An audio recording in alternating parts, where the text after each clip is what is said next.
안녕하세요. 만나서 반갑습니다. 공무원 구호 교수 이진호입니다. 자, 우리 이번 시간에는 52번 문제부터 교재 페이지는 34쪽이 되겠습니다. 여기서부터 살펴보도록 하겠습니다.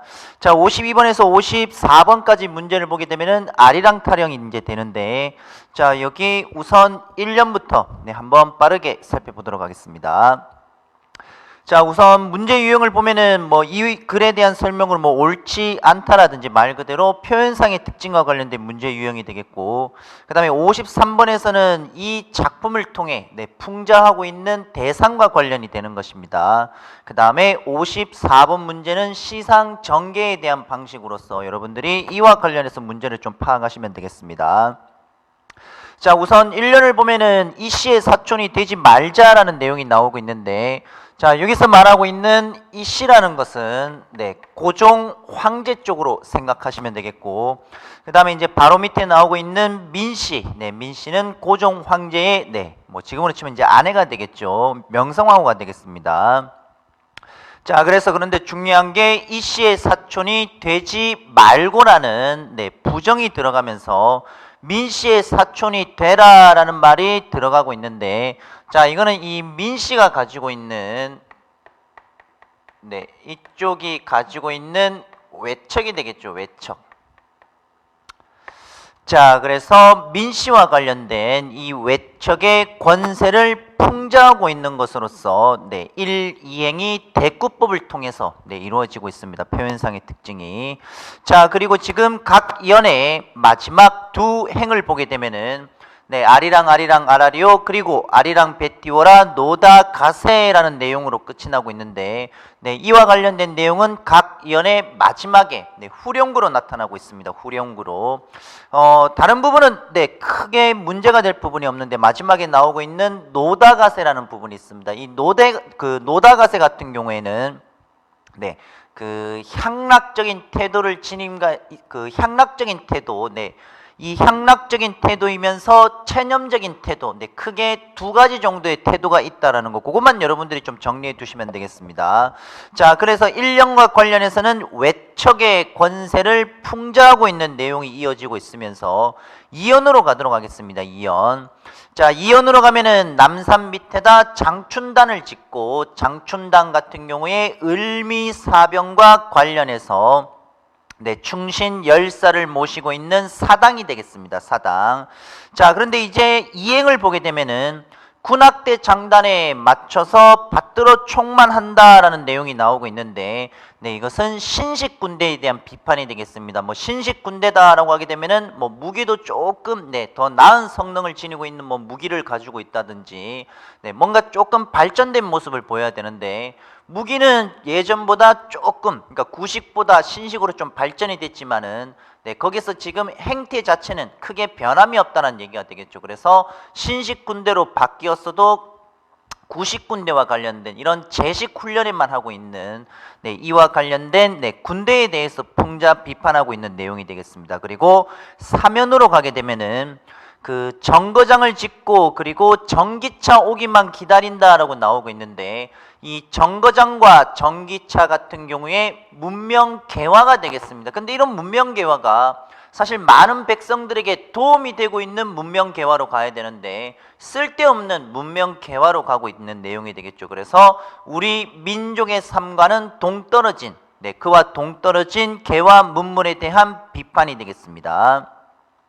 자, 그리고 4연으로 가게 되면은 문전의 옥토라고 나오고 있는데, 문전의 옥토도 부정적인 시어가 되겠습니다. 일제 수탈을 풍자하고 있는 내용이 되겠고, 쪽박의 신세는 일제강점이 되면서 우리 민족의 지금 역사 현실을 그대로 보여주고 있는 것이죠. 그래서 쪽박의 신세가 나타나고 있는 이 부정적인 시어는 우리 국토를 상징한다라는 정도로 여러분들이 이해를 하시면 되겠습니다. 그래서 4연은 국토를 빼앗기고 수탈당한 우리 민족의 역사를 이야기한다. 그와 관련된 풍자로 여러분들이 이해를 하시면 되겠습니다.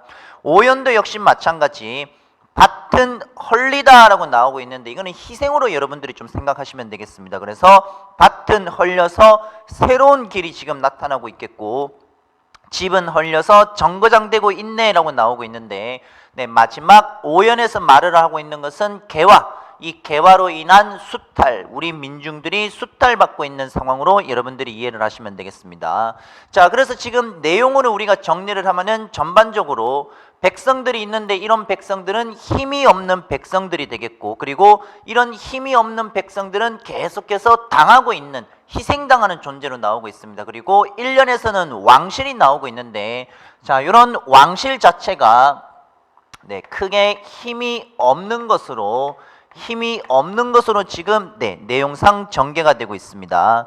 그리고 군대는 나오는데 이런 군대는 속수무책으로 당하고 있는, 또는 형식적인 측면에서만 치우칠 수밖에 없는 그런 신식 군대에 대한 비판과 관련된 내용도 나타나고 있겠고, 자, 그렇게 이런 내용들에 대해서 시적화자는 어떤 정서, 말 그대로 지금 체념 안타까움이라는 이런 정서와 동시에 또 역시 체념 안타까움과 관련된 태도로 이어지고 있다. 그렇게 여러분들이 우선 정리하시면 되겠습니다.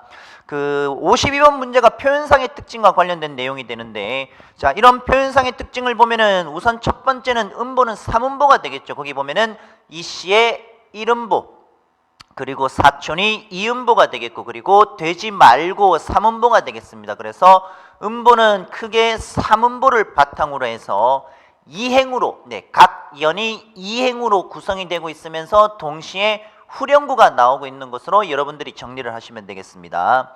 자, 그 다음에 이제 각 연의 내용이 시상 전개 방식이 어떻게 이어지고 있냐라고 하게 되면은 시간의 흐름으로 순차적으로 나타나고 있다는 거 여러분들이 정리하실 수가 분명히 있을 겁니다. 자, 그리고 내용 자체도 평범한 일상어가 되겠죠. 이런 평범한 일상어를 통해 현실 세계에 대한 어떤 풍자와 그리고 현실 세계에 대해서 정서가 비애, 슬픔 정도로 여러분들이 정리를 하시면 되겠습니다. 그렇게 전체 대꾸법이 많이 사용이 되고 있으면서 내용상의 그 표현상의 특징에 대해서 한번 저희가 정리해 봤습니다. 그래서 52번의 문제는 1번, 2번, 4번 선지는 모두 맞지만은 3번을 보면은 섬세한 여성적인 어조이다라고 나오고 있는데, 여성적인 어조가 나오지는 않습니다. 여성적인 어조라는 것은 임과 관련된 이별, 임에 대한 사랑, 이와 관련된 내용들이 주로 나오고 있는 것이고, 그래서 정답은 3번으로 보시면 되겠습니다. 그리고 53번으로 가게 되면은 외척의 세도 같은 경우에는 1년에서 나오고 있습니다. 그리고 일제의 경제 수탈은 전반적으로 지금 크게 4연과 5연 정도에서 볼 수가 있겠네요. 그리고 비페이진 민족의 삶도 역시 4연, 5연 정도에서 우리가 한번 확인해 볼 수 있습니다. 이 작품은 탐관오리와는 거리가 멉니다. 그렇기 때문에 4번이 정답이 되겠고, 54번은 말씀드린 대로 시상 전개 방식은 시간의 흐름이기 때문에 정답은 1번으로 여러분들이 생각을 하시면 되겠습니다. 자, 그 다음에 55번에서 56번 36쪽으로 가도록 하겠습니다. 36쪽을 보면은 정철의 훈민가라는 작품이 되는데, 내용을 여러분들이 전반적으로 한번 쭉 보시면은 우리 말들이 상당히 많이 나오고 있습니다. 그렇기 때문에 쉽고 또는 정감 있고 평이한 이런 우리 말들을 구사를 해서 내용을 효과적으로 전달하고 있는데, 내용을 보시면 알겠지만은 유교적인 이념을 바탕으로 하고 있는 내용이 되겠습니다. 그렇기 때문에 유교적인 내용이 들어가게 되면은 많은 백성들에게 뭔가를 일깨워주는 그 계몽적인 성격을 지니고 있다는 것 여러분들이 좀 정리를 하시면 되겠고, 자, 그리고 이제 연시조의 형식을 지니고 있는데 훈민가라는 제목 아래에 3장 6구 45자라는 이런 시조의 형식이 크게 2수 이상이 담겨 있는 연시조의 형식이 되겠습니다. 자, 우선 이 작품은 크게 16수로 구성이 되고 있는데, 자, 처음에 나오는 거는 1수가 되겠고, 두 번째는 4수가 됩니다. 그리고 세 번째는 13수가 되겠고, 마지막 네 번째에 나오고 있는 것은 16수가 되겠습니다. 전체 16수 중에 많이 나오는 문제 유형으로 크게 제가 4수로 그렇게 정리를 해서 한번 살펴봤습니다.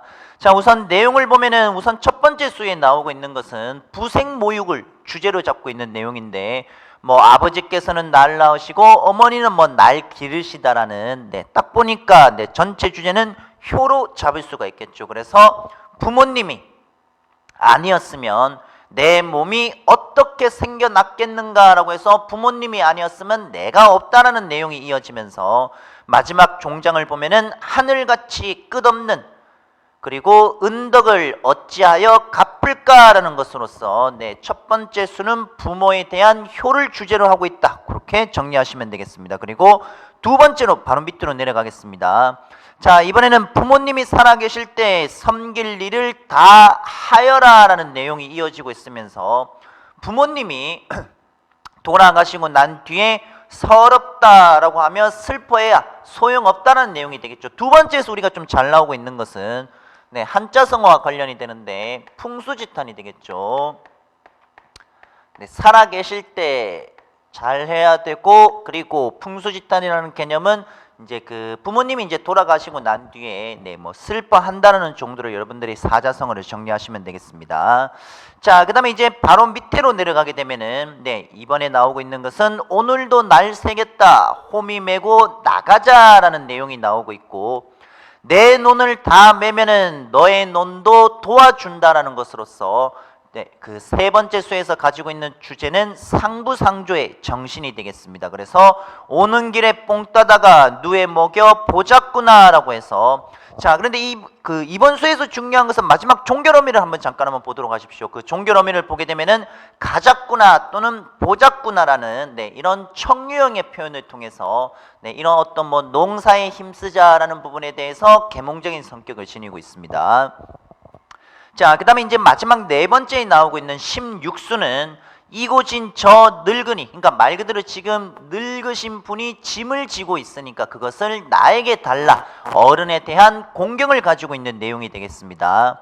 자, 그렇게 지금 전체 이 작품에 대해서 우리가 정리를 해보면은 제가 첫 번째로 말씀드렸던 평이하고 이런 정감 있는 어조로서 이런 자신이 가지고 있는 계몽적인 내용을 전달하는 데 치중을 하고 있으면서, 그리고 두 번째는 청유형, 청유형의 문장을 활용을 하고 있습니다. 청유형의 어법을 활용을 해서 설득력을 높이고 있다는 것. 여기서 중요한 이 설득이라는 것은 그 지금 기본적으로 지금 그 유교적인 내용에 대한 계몽적인 성격을 지니고 있기 때문에 이런 계몽적인 성격을 전달하기 위해서는 설득력을 높여야 됩니다. 그래서 설득력을 높이기 위해서 청유형의 이런 어법을 사용하고 있다. 그렇게 여러분들이 정리를 하시면 되겠습니다.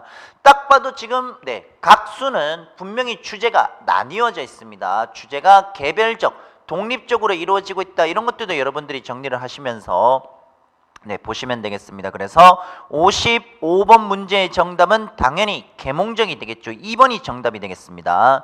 자, 그리고 56번을 보면은 최초의 연시조이다 라고 나오고 있는데 최초의 연시조는 맹사성의 강호사시가라는 작품이 되겠습니다. 이 작품은 정철의 훈민가로서 앞에 나오고 있는 전체가 16수로 되어 있다라는 내용은 맞을지 몰라도 최초의 연시조는 아닙니다. 그렇기 때문에 정답은 3번이 되겠습니다. 3번.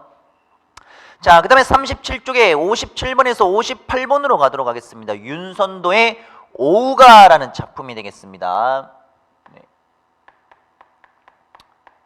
윤선도의 오우가라는 작품이 되는데, 자, 이 작품에서는 윤선도가 말 그대로 오우라고 해서 그 5가지의 친구를 나타내게 되는데, 자, 이 5가지의 친구는 우리 인간이 아니라 자연물로 나타내주고 있습니다. 자연물과 관련된 긍정적인 예찬적인 태도를 지니고 있는 것으로서 거기 보시면은 바로 첫 번째 연에서 바로 다 나오고 있겠죠. 우선 첫 번째는 내 친구가 몇이냐고 하니 첫 번째는 물, 두 번째는 돌, 세 번째는 소나무가 되고 네 번째는 대나무다.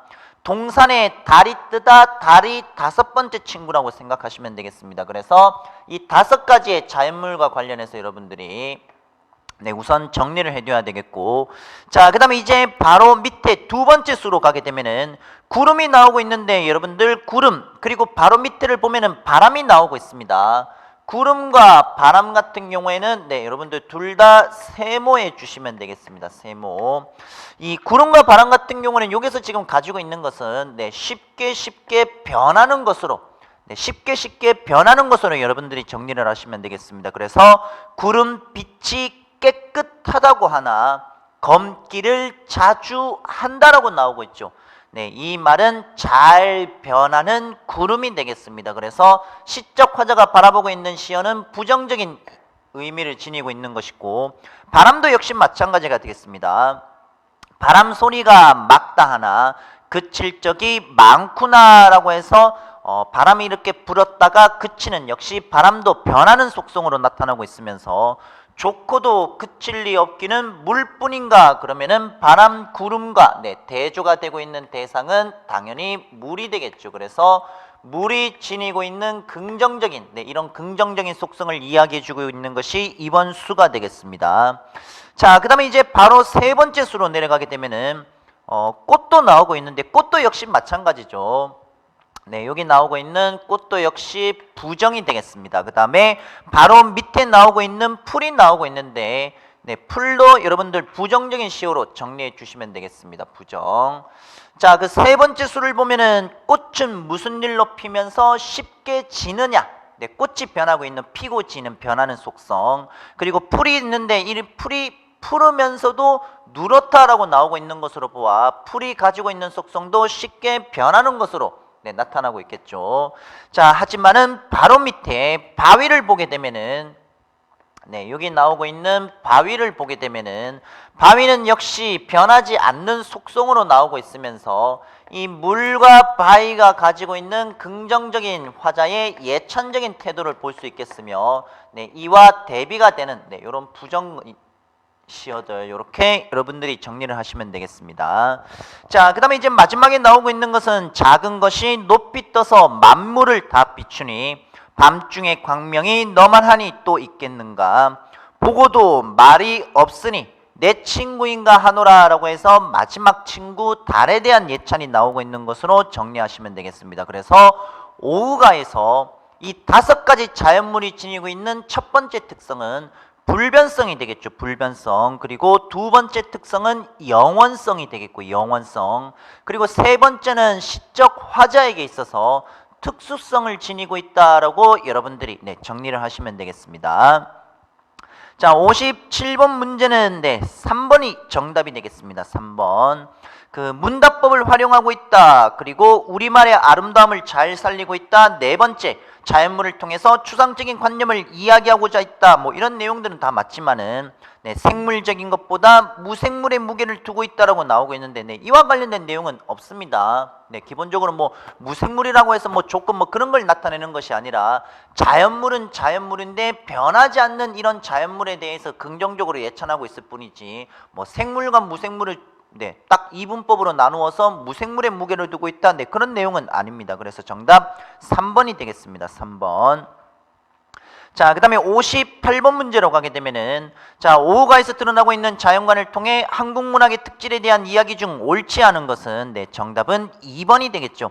자, 여기서 나오고 있는 이런 자연물은 기원의 대상 또는 숭배의 대상이 될 수가 없습니다. 말 그대로 시적 화자의 나의 마음을, 내 속마음을 알아줄 수 있는 자연물을 뜻하고 있는 것으로서, 기원과 숭배의 대상이 아니라 이런 자연물은 친구의 대상으로, 나의 마음을 알아주고 있는 친구의 대상으로 바라보고 있다. 여러분들 그렇게 정리하시면 되겠습니다.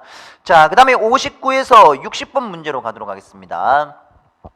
자, 그 첫 번째 작품은 이조노의 시조가 되는데, 자, 거기 보시게 되면은 구름이 나오고 있습니다. 여러분들 거기 구름 세모에 두도록 하십시오. 구름은 간신배를 뜻하고 있습니다. 뭐 여기서 이제 직접적인 뭐 간신배 누구를 뜻하느냐? 고려 공민왕 때 신돈의 풍자가 되겠죠. 신돈이 되겠습니다. 신돈. 구름이 무심탄 말이 아마도 그 뭐 거짓말하는 것보다 믿기 어렵다라는 것으로서, 구름이 무심탄 말이 허무맹랑하다. 중천에 떠 있으면서, 중천이라는 것은 구름, 신돈이 가지고 있는 높은 직책 정도로 이해하시면서, 이런 높은 직책에 있으면서 임의로 다니고 있는 구름을 이야기하면서 구태여 강명한 날빛이 나오고 있는데, 광명한 날빛이 지니고 있는 것은 임금의 총명이 되겠습니다. 즉 이 말은 무슨 말이냐? 구름이라는 것은 신돈이 되는 것이고, 신돈이 높은 직책이 있으면서 임의로 온 조정을 다 헤집고 다니는 것이죠. 그러면서 임금의 총명을 덮는다라고 해서 이존오라는 분이 이런 간신배와 관련된 풍자, 간신배와 관련된 행보를 비판하고 횡포를 비판하고 고발하고 있는 그런 성격을 지니고 있는 시조다. 그렇게 정리하시면 되겠습니다. 자, 그래서 이 이존호와 관련된 시조에서는 비판적인 성격을 지니고 있다는 거 풍자 여러분들 그거 기억하시고 바로 밑에 이세계 시조로 가도록 하겠습니다. 자, 백설이 나오고 있는데 백석은 동그라미에 두도록 하십시오. 고려 말의 유신이 되겠습니다. 신이 있는 신하들. 자, 이런 고구려 유신이 잦아진 골짜기에 구름이 나오고 있는데 역시 구름 세모에 두시면 되겠습니다. 이때 구름은 조선 신흥 세력 정도로 뭐 이성계와 관련된 뭐 정도전이라든지 이방원이라든지 조선 신흥 세력 정도로 여러분들이 이해를 하시고, 반가운 매화라고 나오고 있는데 매화는 긍정적인 시어이기 때문에 동그라미에 두시면 되겠습니다. 어느 것에 피었는가, 그리고 석양은 세모에 두도록 하십시오. 석양은 고려 마지막 국운을 의미하는 것으로서 고려라는 나라의 국운이 기울어져 가는 그런 함축적인 의미를 지니고 있다라는 정도로만 기억하시면 되겠습니다. 그 다음에 오른쪽을 보면은 갈 곳 몰라 하노라라는 내용이 나타나고 있는데, 자, 이 갈 곳 몰라 하노라 같은 경우에는 지식인이 여기 지금 작가가 이색이 되는데, 이색이 지니고 있는 현실 생활 속의 안타까움 또는 현실 생활 속의 지식인의 고뇌, 이런 정도 여러분들이 담겨 있다라고 이해를 하시면 되겠습니다. 자, 그래서 이번 작품에서는 백설 그리고 구름이 대조를 이루고 있으면서 동시에 구름 이 부정적인 시어는 또 역시 매화와도 대조가 되고 있다라고 정리하시면 되겠죠. 그래서 긍정적인 시어와 관련해서는 백설 매화라는 두 가지 시어가 나왔고, 부정적인 속성으로는 구름 또는 이제 마지막에 고려가 국운이 기울어가는 석양 정도, 그 정도로 정리하시면 되겠습니다. 자, 그 다음에 이제 바로 밑에 나오고 있는 것은 워낙 유명한 작품이기 때문에 모르는 분 아마 없을 겁니다. 정몽주의 단심가가 됩니다. 단심가. 자, 59번 문제로 가면은 이 작품들이 속해 있는 문학 갈래의 일반적인 성격이 되는데, 자, 여기서 지금 나오고 있는 일반 문학 갈래의 성격이라는 것은 시조가 되겠습니다. 시조와 관련 없는 것은 4번이 되겠죠. 초기에는 서민들에 의해서 창작되다가 아닙니다. 서민이라는 것은 나중에 임진왜란이 끝나고 난 뒤에 조선 후기로 넘어가면서 평민들이 주된 작가층으로 있을 때는 이런 정형시조가 아니라 사설시조가 되겠습니다. 사설시조. 정형시조에서 형식이 파괴되면서 바뀌어 있는 요거는 사설시조와 관련된 내용이기 때문에 정답은 4번이 되겠습니다. 4번. 자, 그 다음에 이제 60번을 보면은 지금 3번이 정답이 되는데, 이거는 지금 새로운 시대를 열어줄 영웅을 기다리고 있다? 아닙니다. 아까 제가 말씀드렸다시피 고려의 국운, 나라의 국운이 기울어져 간다, 시적 화자도 분명히 알고 있는 것이고, 이런 상황 속에서 매화, 지조 절개를 가지고 있는 신하를 가리키는 것이 뭐 나라를 구할 어진 영웅 이런 인재를 말하고 있는 것은 아닙니다. 그렇기 때문에 지조 절개에다가 여러분들이 초점을 두시면 되겠습니다. 그래서 정답 3번이 되겠습니다. 3번. 자, 그 다음에 61에서 62번 문제로 가게 되면은 첫 번째는 황진이, 그리고 세 번째 달을 보게 되면은 홍랑의 시조가 나오는데, 자, 이 작품 같은 경우에 기본적으로 가지고 있는 것은 이별의 정화를 모티브로 가지고 있다는 거, 즉 임과의 사랑, 임과의 이별을 모티브로 가지고 있으면서 이별의 정화를 가지고 있다. 그거 여러분들 첫 번째로 정리를 해 주셔야 되겠습니다. 자, 우선 가를 보면은 동짓달 기나긴 밤이 나오고 있는데, 여러분들 여기서 보게 되면은 이 동짓달 기나긴 밤이라는 것은 1년 중에 가장 긴 밤이라고 할 수 있습니다. 긴 밤. 아주 긴 밤이 되는데, 이런 밤은 시적 화자에게 있어서 사랑하는 힘이 없기 때문에 길고 지루한 밤, 그런 형식으로 정리하시면 되겠습니다. 자, 그런데 이런 추상적인 의미를 지니고 있는 이런 추상어를 오른쪽을 보면은 이런 밤을 혼자 있다 보면은 길고 지루하기 때문에 이 밤을 한 허리 베어내어라는 내용이 나오고 있습니다. 이거는 무슨 말이 되는가 하면은 밤이라는 시간을 자르다가 되겠습니다. 자르다. 자, 그러면은 지금 이 추상어를 밤이라는 것을 자르다라고 표현을 했기 때문에, 자르다는 우리가 눈으로 볼 수 있습니다. 그렇기 때문에 구체적으로 형상화하고 있는데, 그러면 어떻게 구체적으로 형상화하고 있느냐라고 하게 되면은 시각이 되겠죠. 시각. 네, 시각적으로 형상화하고 있는 것으로 여러분들 기억을 하시면 되겠습니다. 자, 그 다음에 춘풍 이불, 봄바람 이불 아래 서리서리 넣었다가 서리서리 네모에 두도록 하십시오. 그리고 정든님 오신 날 밤이 되는데, 자, 이번에 나오고 있는 밤은 사랑하는 사람이 온 밤이 되겠죠. 자, 그래서 위에서 나오고 있는 이 밤이라는 것은 길고 지루한 밤이 되는 것이고, 밑에 나오고 있는 이 밤 같은 경우에는 사랑하는 사람과 있는 밤이기 때문에 짧고, 그 다음에 지루한이 아니라 짧고 아니면은 기분 좋은 그런 긍정적인 의미와 관련되는 것으로서 그렇게 이해를 하시면 되겠습니다. 그래서 첫 번째 그 초장에 나오고 있는 것과 마지막 종장에 나오고 있는 밤이라는 시어가 크게 두 번이 나오는데, 이렇게 대조를 이루고 있다라고 생각을 하시면 되겠습니다. 그리고 오른쪽을 보면은 구비구비라는 말이 나오고 있는데, 구비구비도 네모에 두도록 하십시오. 자, 지금 서리서리와 구비구비가 나오고 있는데, 자, 이 서리서리도 그렇고 그 다음에 구비구비도 그렇고, 요거는 모양이나 동작을 뜻하는 의태어가 되겠습니다. 의태어. 여러분들 기본적으로 의태어가 나오면은 여러분들 요거 꼭 기억을 하셔야 됩니다. 순수 우리 말의 묘미를 상당히 잘 살리고 있는, 우리 말의 묘미를 잘 살리고 있다라는 것으로 여러분들이 정리를 하셔야 되겠고, 의태어는 그리고 음성 상징어로 들어가겠죠. 음성 상징어. 요거 여러분들이 기억을 해 두시면 되겠습니다. 요거. 자, 그 다음에 다로 내려가겠습니다. 다. 맷버들 골라 꺾어 보내노라 임에게. 맷버들이라는 것은 시적 화자에 대한 사랑 또는 시적 화자에 대한 정성을 뜻하게 되는 것이고, 또는 시적 화자에게 있어서 분신이 될 수도 있습니다. 그 분신은 마지막 종장을 보면 나옵니다. 그래서 맷버들 골라 꺾어 보내노라 임에게 주무시는 창밖에 심어두고 보십시오. 밤비에 새잎 나거든 나인가 여기소서라고 해서 마지막 부분에서 시적 화자의 분신이라는 것 우리가 확인할 수 있습니다. 자, 그래서 61번 문제의 정답은 바로 4번이 되겠죠. 모두 다 사랑하는 임에 대한 그리움을 주된 정서로 잡고 있는 것이기 때문에 4번이 정답이 되겠고, 62번 문제에서 가의 표현상의 특징으로 옳지 않은 것은 4번이 정답이 되겠습니다. 감정이입의 대상은 나오지 않습니다.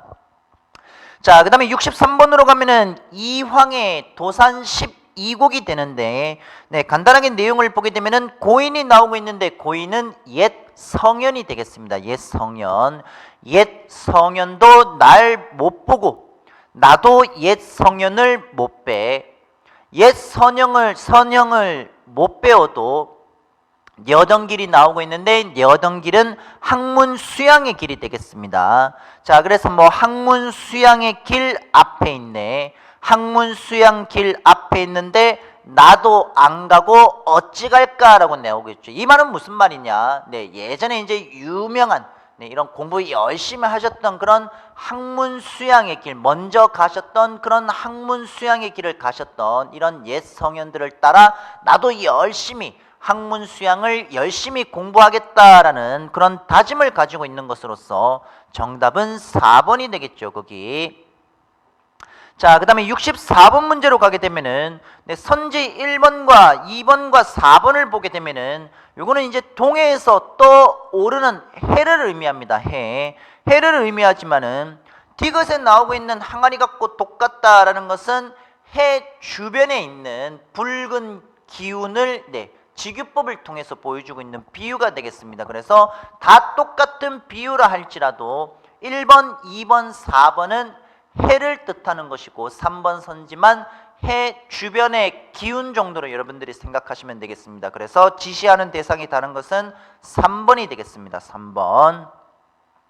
자, 그 다음에 65번으로 가면은 우리 그 지난 강좌에서 청산별곡 자세히 했습니다. 자, 내용을 보면은 옳지 않은 것은 4번이 되겠습니다. 오지 않는 임에 대한 간절한 기다림이 느껴진다라는 것으로서, 자, 이 라에서 나오고 있는 것은 오지 않는 임을 기다린다라고 보기는 조금 힘들고, 네, 시적 화자에게 있어서 뭐 지식인의 고뇌라든지 또는 떠돌아다니는 유랑민이라든지 그와 관련해서 네, 그 시적 화자의 고독감 정도로 여러분들이 이해를 하시면 되겠습니다. 그래서 정답은 4번이 되겠습니다. 4번.